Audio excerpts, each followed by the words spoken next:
day. There's Apple's under pressure. You buy stocks on Tuesday and sell them on Friday. The market is as volatile as you'll ever see. Traders saying this is the craziest day they have ever seen in these markets. Veteran traders saying they've never seen anything like it.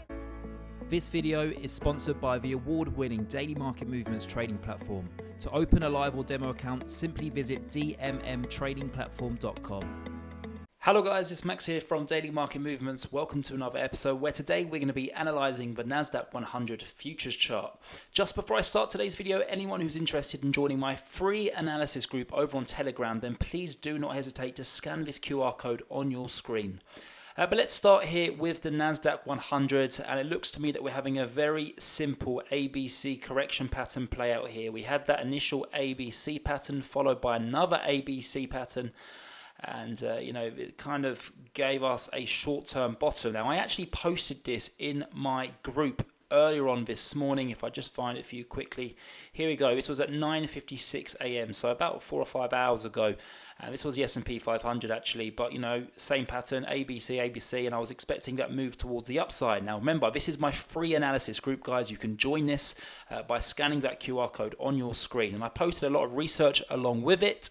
And sure enough, right now in the Nasdaq100, we are seeing that move higher. Same with the S&P 500, we are seeing that move higher. I actually sent out a signal, my signal group earlier on this morning to buy the S&P 500, cherry pick the bottom, and we are seeing a broad rally in the indices market. And I feel like we could still go higher here. We could probably go towards 11,500. I think that's a very good short-term target. So we've still got another 250-point rally towards the upside here for the indices, or for the Nasdaq100.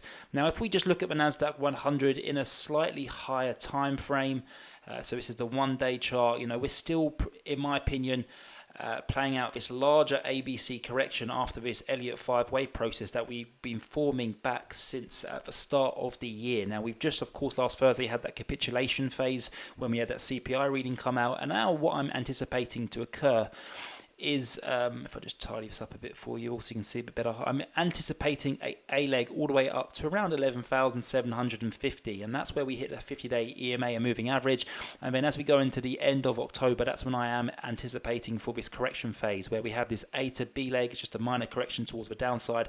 And then as we go into the month of November, which is a midterm election year, a midterm election month, I should say, that's when I am anticipating that follow through towards the upside, where we go and test this downtrend that we've been trading. Because I want to make it very clear that any rally that's occurring right now should be proven guilty until proven innocent, meaning that it's probably just another bear market rally due to the fact we are still in a downtrend with a downward sloping 200-day EMA and moving average, and a downward sloping 50-day EMA and moving average. And whilst we are on this subject, I just want to quickly draw your attention to the 10-year yield bond over in the US. Now, I did mention in previous videos that we were forming this cup and handle pattern, which is typically bullish, and I was anticipating a breakout up past 4.1. And we got that yesterday, and that's why we saw the markets under pressure and they gave up their gains yesterday. In fact, again, I think I posted this in my free analysis group over on Telegram. If I go back to a few days ago, here we go. This is it. I was warning that we were forming a cup and handle pattern, and we were expected to see that move up towards 4.10. As you can see, I've highlighted it on my Telegram group chat, and that's exactly what has happened. And of course, that puts stocks back under pressure. So I feel like you really do need to keep an eye on the 10-year yield. If it moves higher, then typically you do start to see the indices pull back. One exciting thing though, guys, is that look how overbought the 10-year yield is. We're all the way up at 80. Any week now, this is going to crack and start to fall rapidly towards the downside. Even more so, look at the monthly chart. We are all the way up at 77.86. So pretty much 78 on the RSI.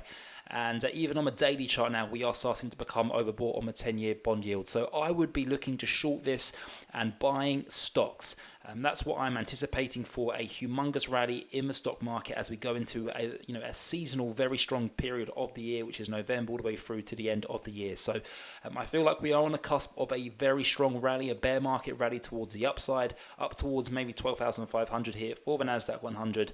I have no interest in selling this market. Could we potentially go and break below last Thursday's lows? Absolutely, but I wouldn't be shorting here, because even if you got a perfect trade back down towards the lows, that only offers 7% downside from current current levels, where a move up towards this downtrend line, the top of this downtrend line, represents a 13% gain. So your risk-reward ratio is just not there if you are bearish at this moment in time. So for that reason, I think that this market does tread higher. There's apples under pressure. You buy stocks on Tuesday and sell them on Friday.